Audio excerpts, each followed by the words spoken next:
Frankie Edgar, thanks for joining us, mate. It's a real pleasure. Great to see you back in there. How excited are you for this one? A lot of fans absolutely buzzing for this matchup.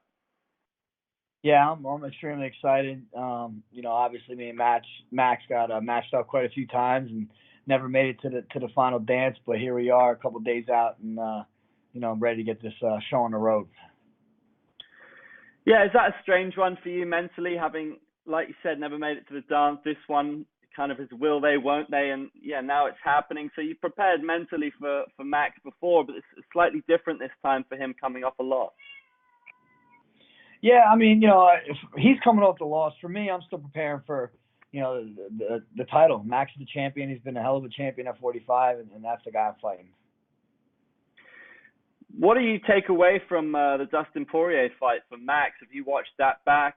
Is that giving you a little bit of extra confidence of certain maybe holes in Max's game? Because he looked pretty indestructible for a while there.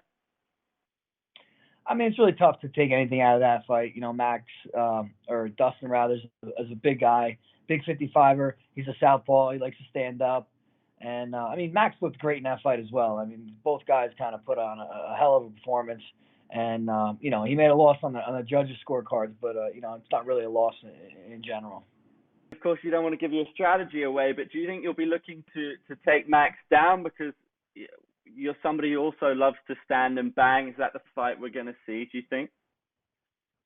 I mean, yeah, I think we're going to see a little bit of everything in this fight. Max knows I'm a takedown guy. I mean, it's no secret. I look to take down everybody. It's just it's part of my game. It's been part of my game from the beginning, but my last fight, I couldn't really get Cub to the floor, and I had to beat him in kickboxing. So if that's the case, so be it. But, we're going to touch every part of this octagon.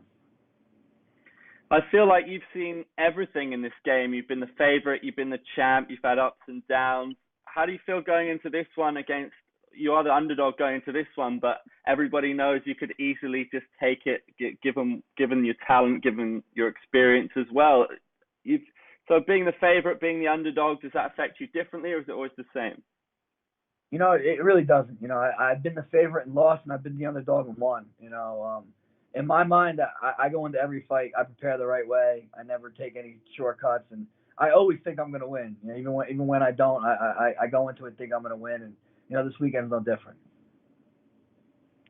It's been a little while since you've been champion, but you know what it's like to be a champion. Is that gonna give you something? Knowing what it's like to win the belt.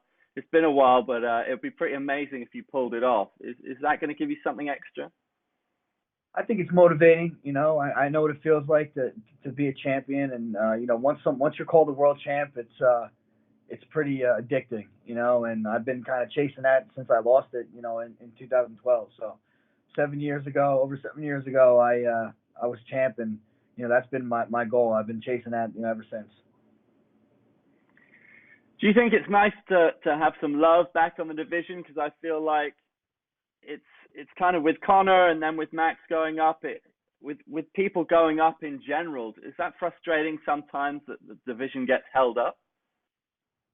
It is. It's the nature of our sport, though. Everyone wants these big fights. Everybody's chasing something to prove themselves the best fighter in the world, and that's just good. It's always going to happen. But I think 45 is one of the highest weight classes right now, and I get to fight for the title. So that's huge for me.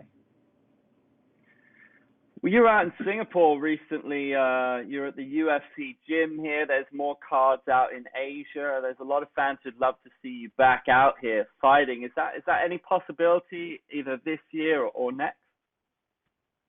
Yeah, but I would never rule it out. I fought in Japan. I fought in the Philippines. Like you said, I was in Singapore, I believe February, March this past year. And, I definitely feel like I got a lot of love out there. So, I'm always down for, visiting new places. So, again, I wouldn't rule that out ever. It's been a big year for the Korean Zombie.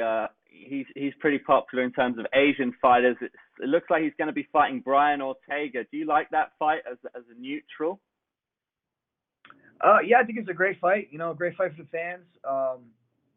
Ortega's got very good jiu-jitsu, so see how Korean Zombie would approach that fight. It's definitely an interesting matchup. Who do you think takes that one? Yeah, I mean, I guess I'd have to say Ortega based on what he's done, but I'll never rule out the Korean Zombie. He's a stud, and he can finish fights many different ways.